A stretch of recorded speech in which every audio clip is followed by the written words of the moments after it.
Big time news in the NBA.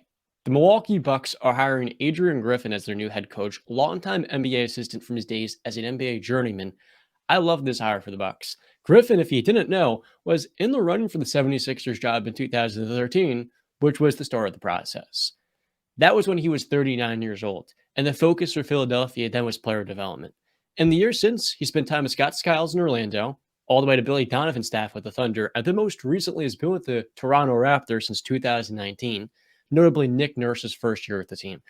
It feels like Griffin is one of those assistants that's next up, and if you didn't know, to all the people out there, his son AJ is on the Hawks, and last year had a cool game winner versus the Raptors.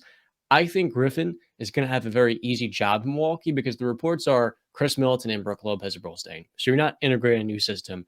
You're adding a new touch to what was already there. Now, my concern is for as questionable as a playoff coach as Mike Budenholzer was, you might actually be downgrading here, taking on a rookie head coach that's inheriting a championship level roster. As we're seeing this year, Joe Mazzulla and even Darvin Ham, who I thought did a better job and people gave him credit for, rookie coaches are not always going to be Nick Nurse or Brad Stevens, guys that come in immediately, may have coached some time in college, but it's their first time at the NBA level, and they're just really damn good off the bat. There may be some growing pains here at Griffin, and if you don't upgrade, a lot of Buck fans are going to be disappointed. You moved on from Budenholzer, who helped them lead their most successful playoff and regular season run in franchise history. But there's also one last element of this too. One of the main reasons he was hired by the team was because Nick Nurse, one of the top three candidates, pulled out of the job. And so Giannis really wanted Adrian Griffin, and the Bucks, to appease him, took his guy. The concern is this Bucks team is old, and if Griffin's being brought in for Giannis' sake and Giannis wants him as a coach, you have to ask the question, if things don't go well here, Brook Lopez is 35, Chris Middleton's got a chronic knee issue, and their bench is filled with older veterans, a lot of which are free agents, Ingles, Crowder, Wesley Matthews. This guy might get silenced. He might come to a team expecting to win now, but in a year, he might be on a rebuilding team. And what they hired him to do is not actually what he's going to be long term. So I think this is a little bit of a risky job because we don't know what the Bucks' future looks like given how old they are. This was a shocker to me, John. Obviously, because of all the proven head coaches that were fired over the past month or so. Got Doc, Monty, Bud. Obviously, I wouldn't bring Bud back, but you know Nurse. what I mean. Nurse, et cetera, et cetera. And even guys that still haven't been hired, but that have been linked to jobs like Mark Jackson and stuff like that.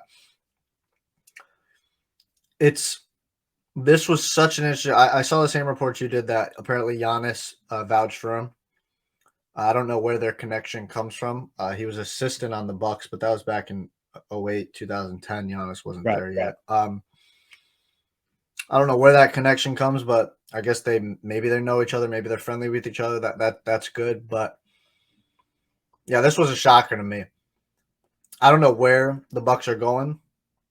I guess they're hoping and praying that I guess Adrian Griffin really shined, I would hope, in the interview process. But yeah, it is a little alarming too when you see the report from Shams that Nick Nurse pulled out of the job. That apparently, I guess Nick Nurse was the number one option, and I hate hearing that when it comes to coaches where this guy was their second option.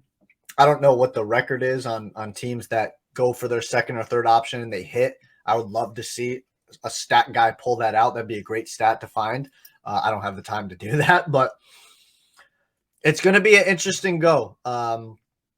Let's see what happens. I can easily see that this Bucks team, the band breaking up. So how many years does Giannis have left? Was he 2-3 years? He's a free agent with the player option in 2026. So he's got 2.5 years. And you look at the team around him, the only other guys in the 20s are Bobby Portis, Marjon Beauchamp, and Javon Carter. Grayson Allen, I'm not even going to talk about. Yeah. Everybody else in this team is on the run side at 30. Is it crazy to say that this Bucks team next year is probably the biggest regression candidate in the NBA with a new coach and an aging roster? I mean, I still think that they'd be a top 4 seed. Right. But this year they were the 1 seed. Yeah, obviously. So, I mean, it's all relative. Team. Yeah, it's all relative. I mean, I still think that they can get to 50 wins. Obviously, I see some regression.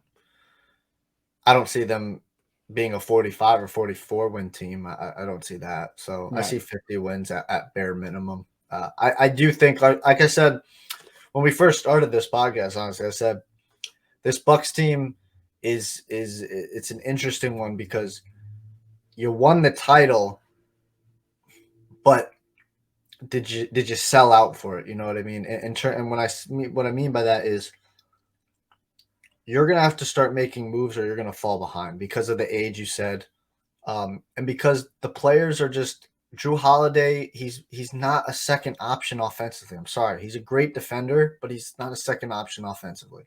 Chris Middleton is getting up there. I don't know if he can do the things that he used to do and be a number two guy anymore. Brook Lopez, while he had a career year, do you expect that again? It's hard to say. Do you want to pay him $80 million into the Exactly. Yeah. 29 Especially seasons? that too. When the money starts talking, you start going, well, I don't know if I want to do all that. So Yeah. I don't know. Is the best option Middleton's a free agent this year? He's got a $40 million player option, and given how weak the free agent market is, I think he's more likely to back out of that thinking, look, I don't know how my knee's going to be in a year. It's Yeah. probably better if I cash out now. Maybe they do a sign and trade type thing. But like Yeah, maybe those they are so try hard to and do. well, I understand that, but like pair Holiday and Middleton.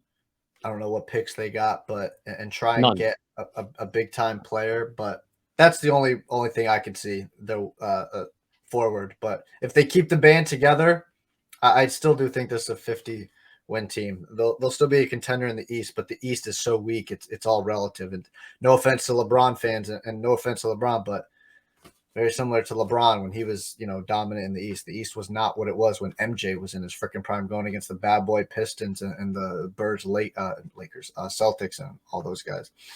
To build off that point before, because they gave up so many picks for Drew Holiday, they don't have many moves left to make. Actually, you and I in November were talking about Bradley Beal being the perfect number two to Giannis. He's so similar to Chris, but he's a couple of years younger. He's a little bit more versatile, I think, as a playmaker. And even three-point shooter, too. I think he's got a little bit more of a consistent ball-up game. But you don't have any of your first-round picks outside of some swap rights with the Pelicans. And then 2028 is the next first-round pick. You own no protections, no gimmicks, just that's a pick for the Bucks. And that's 5 years from now.